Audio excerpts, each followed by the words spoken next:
Yeah. Well, danger is part of their jobs. Being a firefighter means that you run towards a danger when everyone else runs away. But they're facing risks other than the fires they fight. This evening, our senior health correspondent, Monica Robbins, investigates why firefighters are more likely than the rest of us to develop cancer and why the state is refusing to rescue them. Hi, Monica. Hi, Russ. Yeah, this memorial behind me is dedicated to those firefighters who gave their lives in the line of duty. But many say that more names could be added to this monument because of a silent killer that could be the result of their duty: cancer. When a firefighter dies in the line of duty, we pause and pay our respects. The procession is a somber yet dignified send-off. But hundreds of firefighters are dying each year after battling the side effects of fires they faced: cancer. I tell everybody I didn't see my life flash behind me or before me, but I saw everything that I wanted to do that I hadn't done yet. Steve Westcott is a second-generation firefighter. It was his dream, his calling. But at 25, Steve had to fight something far more dangerous: acute myeloid leukemia. Utter shock in the beginning. It wasn't going to happen to me. It wasn't supposed to happen to me. Steve was the picture of health with no family history of cancer. He endured 6 months of grueling treatments before getting a clean bill of health, the okay to go back to his job and get on with his life. That included marrying his love, Erin. This video shows a happy bride and groom on a cherished day. Sickness and in health.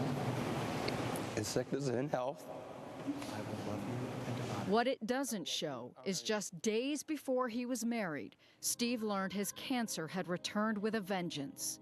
Our honeymoon was at the Cleveland Clinic.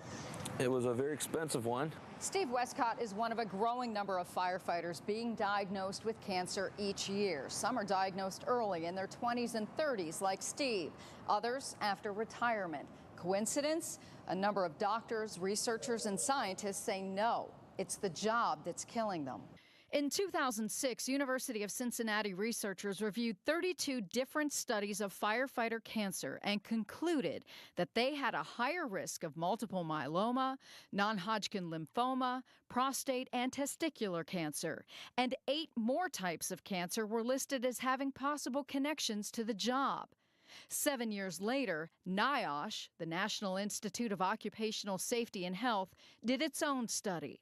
It found that firefighters had a higher rate of cancer than the general public, most notably with digestive, oral, respiratory, and urinary cancers.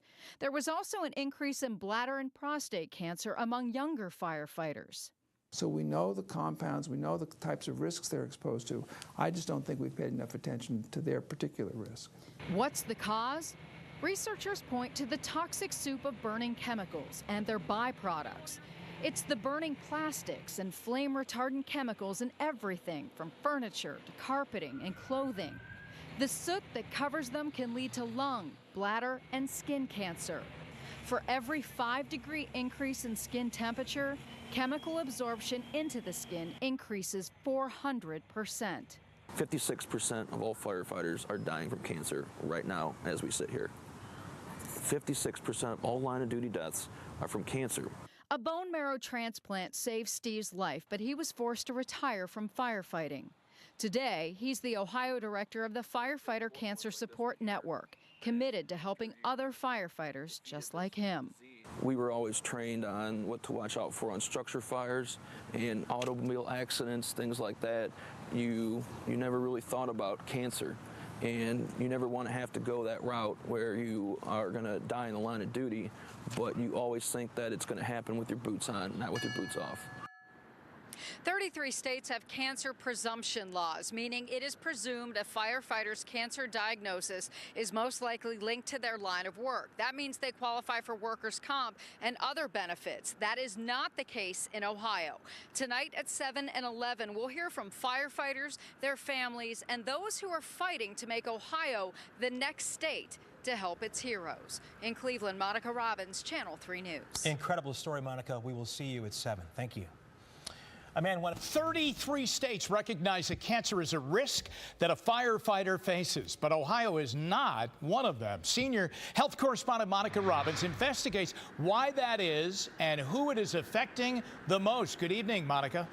Good evening, Jimmy. When a firefighter dies in the line of duty, the community mourns and reflects on the sacrifice that they gave. But when a firefighter dies of cancer, it doesn't get the same attention. But many think cancer is one of the most dangerous risks of their job.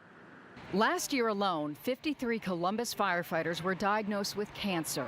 Mark Ryan used to work with some of them, and he wasn't surprised. He's been battling stage 4 melanoma for 2.5 years. It forced him to retire. It's not worth this. I mean, I love my job. I thoroughly love it, and I miss it tremendously, but it's not worth all this. The husband and father of 5 remembers what it was like after a fire. As soon as you come out of a scene, and most firefighters will understand exactly what I'm saying, you're sneezing black stuff for 3 days, and your skin smells like soot for a week. Researchers say that exposure to a toxic mix of burning chemicals puts firefighters at a much higher risk of cancer than the general public. We did a lot of praying, the family did, and he died 3 months later. There was nothing they could do. Eileen Moore is remembering her firefighter brother, Ed Harkless, who died of pancreatic cancer after retiring from the Akron department in the 90s. Now her husband, Larry, also a retired firefighter, is battling liposarcoma. Eileen's convinced it's the result of his career. I thought it right away because I don't believe in coincidences. And, you know, we knew other firefighters had gotten cancer. And that was one of the actual fears I had, that, you know, that would happen to Larry. But in Ohio, firefighter cancers like Larry's, Ed's, and Mark's are not recognized as a risk of the job, despite a number of scientific studies that point to a link. That means they don't qualify for workers' compensation. Their families cannot apply for survivor benefits, unlike firefighters fighting cancer in 33 other states. Mark knows his future is uncertain, so he spends part of it fighting for cancer compensation, not necessarily for himself, but for those who will follow in his footsteps. I understand there's political hoops and people have to play well together. I get it. But you know, how many lives are going to be lost before we can decide, you know, we can get this done? We need to take better care of our heroes and the men who sacrificed their lives, you know, breathe contaminants and chemicals that cause cancer. It's kind of sad, really. All these other states taking care of their business, and we can't seem to do it. The issue all too often seems to be money. It potentially could cost cities millions of dollars to cover the care of these men and women who are now fighting for their lives. I understand where they're coming from. Now, you know what I say to them? So what is your son or daughter's life worth? Is that what I go tell my 5 children? Hey, you know what, guys, it's daddy's fault that he got cancer because he did a career, a job he loved. So I apologize because it would bankrupt the city. Tonight at 11, I'll explain the efforts being taken to help those firefighters battling cancer and why previous efforts have been shot down, seemingly over that one reason, Jimmy, money. In Cleveland, Monica Robbins, Channel 3 News. All right, thanks you very much, Monica. We'll see you at 11 o'clock tonight. More than Danger is part of the job. Being a firefighter means you run towards danger, but they're facing deadly risks. And tonight, senior health correspondent Monica Robbins investigates why firefighters are more likely than the rest of us to develop cancer and who is fighting to make Ohio the next state to help its heroes. During the course of this investigation, I was stunned to meet several firefighters who never correlated their exposure to toxic chemicals to cancer. It's not something taught in the Fire Academy, and Cleveland Fire has not tracked firefighter cancer cases on their own. But every firefighter I've met knows someone battling the disease. 3 months. 3 months. Who knows they're going to die in 3 months, and what would you do if you knew? Jean Harkless is a firefighter widow. She always knew the dangers her husband Ed faced when he'd go into a burning building. But she lost him to pancreatic cancer, a silent killer that many believe is a side effect to the job. Firemen are our heroes, they really are. That's why Senator Tom Patton has been trying for 7 years to help firefighters battling cancer. He proposed bills to the Ohio legislature twice, trying to get cancer covered by workers' compensation and survivor benefits for families. Both never made it out of committee. Well, it's been opposed by the cities, the townships, I think for financial reasons, and yet this same bill has had success in 33 other states. In 2008, Cleveland Mayor Frank Jackson sent a letter to the chair of the Commerce and Labor Committee expressing opposition to Patton's bill. It states the bill proposed an unfounded legal presumption that firefighters claiming a disability based on any cancer incurred the disability while performing their official duties. The city of Cleveland and other large municipalities will bear the bulk of burden inflicted by this false assumption. At the time of the letter, 27 states had already passed cancer presumption laws, and the University of Cincinnati research that analyzed 32 studies that showed specific link to cancers among firefighters had already been released. But Jackson wasn't the only mayor to object to the bill. The Ohio Municipal League and the Ohio Township Association are also against it.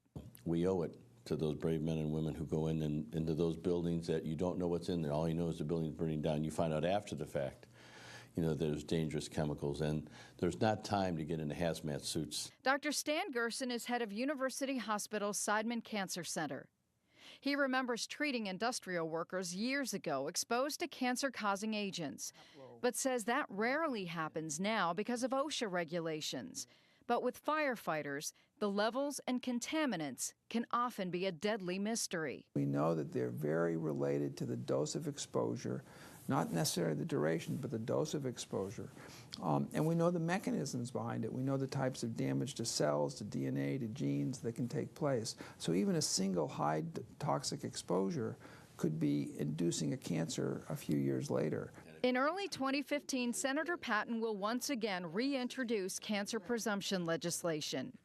This time, it will only focus on firefighters and be limited to specific cancers that scientific research linked to their work. They've got to be diagnosed with the cancer, and they have to be able to document the day or dates that they fought a fire where these exact chemicals, these very specific chemicals were present and they were exposed to. Sounds to me like it's an obvious risk that can't be controlled. It's for community benefit. It would seem very logical that they should be covered. It's a shame that Ohio hasn't reacted quicker. So if we get this bill done next year, it won't be too soon. Jean never wants another firefighter wife to go through her experience. Ed would have been proud to know that he had any influence whatsoever in getting help for the other young people who need the help so desperately, because it's a terrible disease and it's a terrible job in some ways, but they're happy to do it. Tomorrow at 6, I'll show you the measures the city and the Cleveland Fire Department have taken to lessen the risk of cancer and why awareness is critically important to this issue. In Cleveland, Monica Robbins, Channel 3 News.